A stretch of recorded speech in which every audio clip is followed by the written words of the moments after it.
Tomorrow is Ash Wednesday, but first we visit a Pennsylvania Dutch and German tradition. I'm Melissa Grimsley. TV2 News has that coming up in just a moment.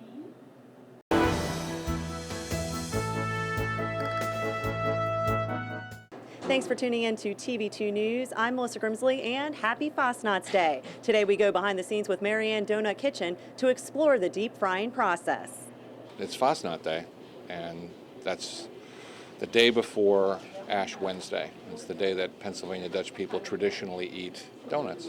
The idea is to fatten up the day before 40 days of fasting begins. However, you don't necessarily have to be religious to practice this festivity. That's the origin of it, that originally it has religious significance. And now it's just a good day to eat good donuts. Typically made with potato dough, that's not the case at MaryAnnDonutKitchen. We don't use the traditional potato dough, and we don't use lard, which is the traditional way to fry them. We use nothing but vegetable shortening and ingredients that you would find in your kitchen at home. We don't use anything out of the ordinary. We use flour and sugar and shortening and butter and spices that you would have at home. There's nothing artificial in any way. Their secret ingredient? We do add citrus to ours, which makes us unique. Nobody else that I know of does that. We take the peels of oranges and lemons, grind them up into looks like a mash, and add that to the dough, and it gives the dough a sort of a light, zesty flavor.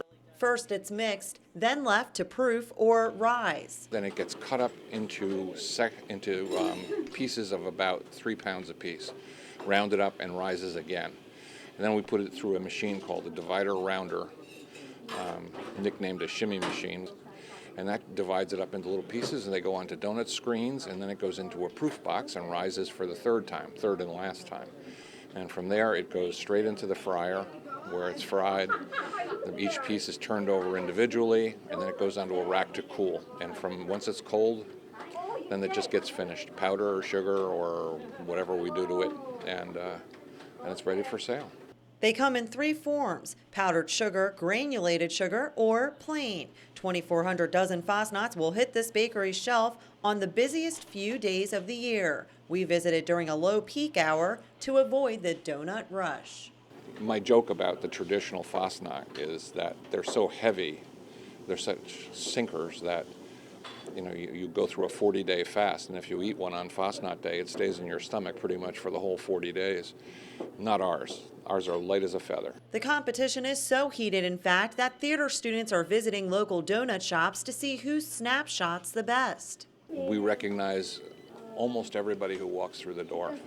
We don't even need a clock in here, because we know who's in here, and if you just look and see who's sitting there, you know what time it is, because you know who comes in at what time of day. In business since 1959, their Pennsylvania Dutch and German tradition comes at $8 a dozen. That includes 14 additional varieties. Here, nothing is served over a day old. We're taking orders for 3 dozen or more. If you want less than 3 dozen, it's really much faster for the customer and for us to just come in and buy them off the shelf. There will be plenty of them here. What happens is we end up with literally hundreds of boxes stacked all over the place with somebody's name written on the end of each one. And if you ordered a half a dozen, we spend 20 minutes trying to find your box rather than just put a half dozen in a box and you're out the door. So orders of 3 dozen or more, and we'll be happy to take them. Otherwise, come on in. We've got plenty. They're open from 5:30 a.m. until 6 p.m. In case you missed out on purchasing your Fastnachts today, don't worry. There's still time to make a run to MaryAnnDonutKitchen early tomorrow morning along 16th and Liberty. I'm Melissa Grimsley, TV2 News.